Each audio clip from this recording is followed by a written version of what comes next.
So, kumusta? Noisy, welcome back sa ating YouTube channel. Nice. So, ngayong araw, another update na naman tayo. Patungkol na naman ulit ito kay Mayor Alice Go, the number one or the one and only trending mayor in the Philippines right now. Siyempre, related sa Pogo, Pogo, Pogo, Pogo or whatsoever. Basta Pogo, Pogo, Pogo. Ano. So, ang video ito ay from Us Teacher Popong. So, meron itong pamagat na wala sa Bamban, nasa Cavite pala. Nako, ano yan, men? Nakaka-curious naman yung title niya. But meron siyang question mark. So, yan yung aalamin natin. Okay. So, dalawang mayor to. Kita nyo sa thumbnail, men. Vico Soto and Alice Go. So, si Mayor Vico Soto ay sa Cavite siya. Si Mayor Alice Go naman sa Bamban. So, yan yung aalamin natin. So, yun, bago natin simulan, Ask Teacher Popong, supportahan nyo yan. Tapos, syempre, kung trip nyo ng mga ganitong reaction video, may kasama kayo manood, huwag nyo na rin kalimutang supportahan yung YouTube channel natin. Nice. So, hindi na natin ito patatagalin pa. Baka agawin pa ng China. Again, ang title ng video ito, wala sa Bamban. Nasa Cavite pala. So, I think, merong big revelation ito. Kasi, tama nga naman, actually, dati na akong some kind nagwa-wonder ba na sa Bamban lang ba talaga to? Or baka meron din siya sa ibang province or ibang cities, di ba? Kasi, posible din siyang meron siyang mga galamay-galamay, di ba? So, like, comment, share, subscribe. Start! Well, mga kapopong. Kumusta? Ulit-ulit kasi mahina yung volume. Lakasan natin. Well, mga kapopong. Kumusta? Well, straight to the point na tayo dahil paniguradong medyo kakabahan kayo sa topic natin ngayon, ha? At Kakabahan daw tayo, men. bakit kakabahan? Well, ito lang naman ay dahil base sa statement na ipinost ni Ding Velasco, ay dyan ay ipinaparamdam niyang hindi naman talaga sa Bamban dapat. Wait lang ha, basahin lang natin. The biggest Pogo cuddlers ay hindi po si Alice Go. She is just the tip of the iceberg. Dahil isang Pogo building lang yung nasa Bamban, Tarlac. The real iceberg are the governor of Cavite and his brother. Allah? Serious ba yan? May 23, so bago pa lang to pinost din, men. I think same lang din ito sa nung ni-react natin nung last time na about naman yun sa lupa na related kay Mayor Alice Go. Kasi sabi ko nga sa inyo, kapag meron talagang mga ganitong or sobrang viral ng isang politiko, of course, expect natin na lalabas talaga yung mga issues sa kanya na parang hindi na pag-uusapan nung kalakasan niya. Kasi tama nga naman, kontrolado niya yung something na siguro yung mga ganyan, media. Though hindi naman natin kiniklaim lang. Though hindi naman natin sinasabing totoo or hindi din itong post na ito. So, tuloy pa natin. Matakot ang mga Filipino, kundi sa mismong lugar sa Cavite.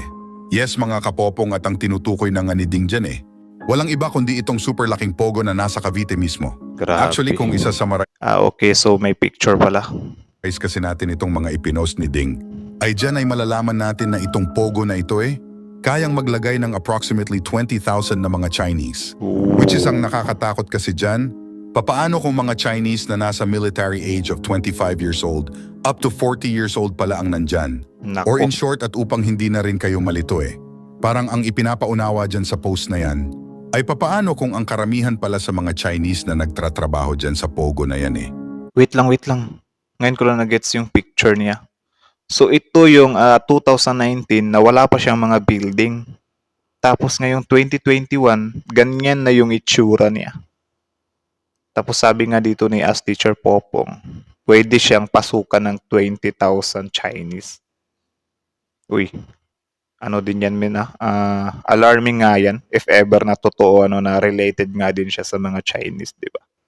Papaano kung hindi lang pala mga ordinaryong Chinese, kundi mga sundalo pala ng China na nagkukunwari lamang na mga trabahador? Nako. Well, may point naman, di ba?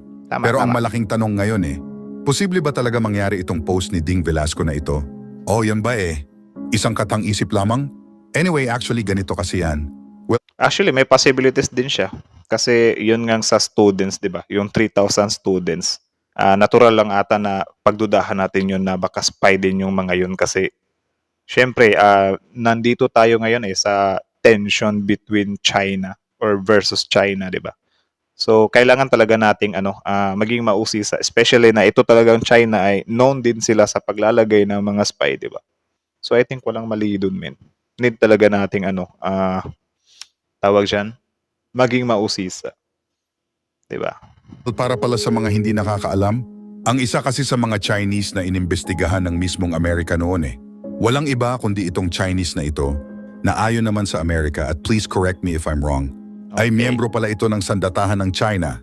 So nakakatakot isipin, di ba? Na kung itong Pogo na nasa Cavite ay kayang maglagay ng halos 20,000 na mga Chinese, papaano kung ang ilang libo pala dyan Mga sundalo pala talaga ng China? At Tama. papaano kung ang mga dokumentong ipinasa nila dito sa Pilipinas para makapagtrabaho Papaano kung hindi pala mga totoo at ginawan lamang ng paraan upang maitago lamang ang totoong mga background nila? Yan din. Agree din ako dyan or may malaking possibilities din yan kasi yun nga ano ba yun?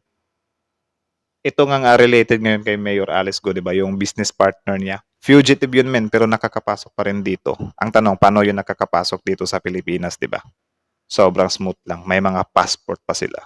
So possible din talaga na ano sila men, tawag dyan, magicin nila yung pagkatao nila. Kasi dito sa Pilipinas, hindi naman talaga tayo strict or mahigpit sa mga dayuhan dito Yung kapwa Pilipino lang naman talaga yung stricto, 'di ba? Yung sa ano nga yung sa immigration nga natin, 'di ba? Yung kapwa Pilipino natin madalas na o-offload.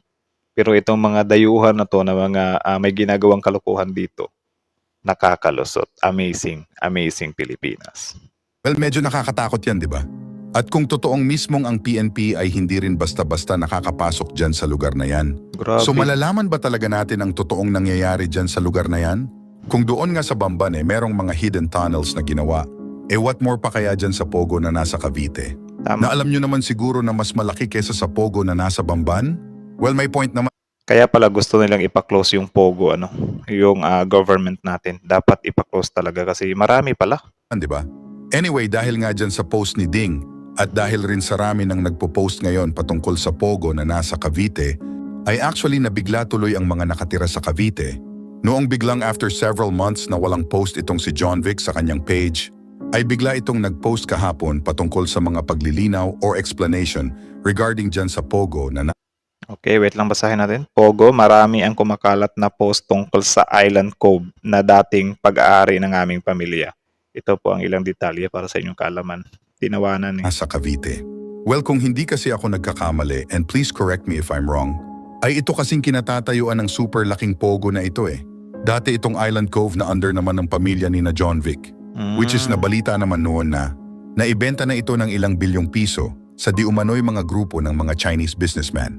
Actually, kahit anong research ko kasi sa internet Yan yung malungkot talaga dito, men, kasi bakit pinapayagan natin yung mga inchik na bumili ng lupa dito sa atin, Like, wala lang. Paano ba yan? Wala bang, yan? Ay, hindi, may pera din kasi sila Pero halimbawa ganyan, inchik yung bumibili tapos ginagawa nilang ganyan, mga pogo-pogo. Di ba dapat iniimbestigahan talaga sila? Kasi pwede siyang pwede siyang tawag diyan, pwede siyang makaano sa national security natin. Hindi ko makita ang mga eksaktong pangalan noong mga Chinese businessman na yan. Pero posible kayang in the future isa-publiko na nila kung sinong mga Chinese businessman itong pinagbentahan nila ng lupang kinatatayuan dati ng Island Cove, na Tama. ngayon ay isa sa pinakamalaking Pogo sa Pilipinas. Anyway, ang question ulit ano ba talaga ang mangyayari sa Pilipinas kung ang lahat ng Pogo dito sa bansa hindi na payagang mag-operate or i-close na lahat? Okay, yan yung isa din sa some kind nagpipigil or yan yung some kind parang inaano yan ng mga kapwa Pilipino natin na hindi daw pwedeng itigil. Though mas majority naman yung mga Pilipino na gustong itigil nga yan kasi parang tayo or yung bansa lang natin yung mapapahamak dyan So kayo ba, do you think agree ba kayo na i-stop yung Pogo or hindi? Comment down below. Let me know your comments down below. Actually, ganito kasi yan at pagbasehan natin itong sagot ni Vico Soto sa interview niya kay Ted. Okay. Sinabi ni Vico na totoong milyong-milyong piso ang kinikita ng LGU dahil dyan sa mga Pogo na yan. Grabe, Pero sabihin no? mang malaking pera ang kinikita mas malaki naman daw ang social cost o epekto nito sa komunidad. Yan. Actually, may point naman dyan si Vico sa kung bakit ang lahat ng Pogo sa Pasig City ipinatigil na niya lahat. Pero bukod kasi sa bilyong piso na kinikita ng Pilipinas dyan sa mga pogo na yan, ay ang totoo kasing nakakatakot eh.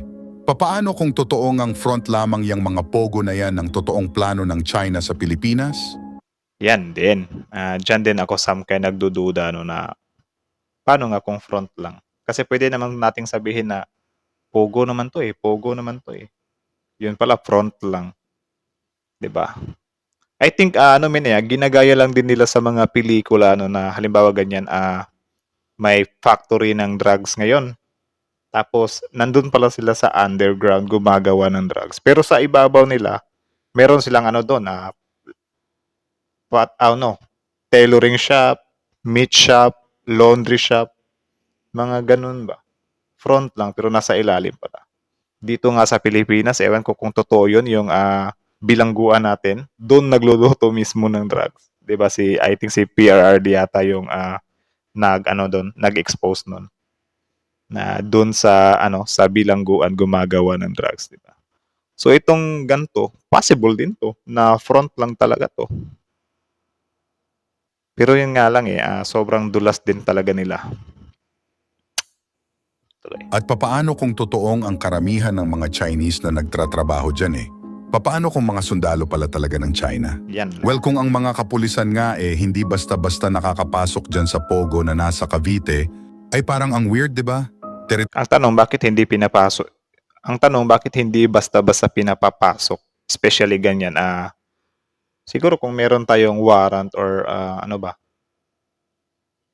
Kasi I think meron naman tayong karapatan na pasukin din yan, Kasi tayo naman yung may-ari ng Pilipinas. Tapos, halimbawa ganyan, nakakapangduda yung mga activities nila.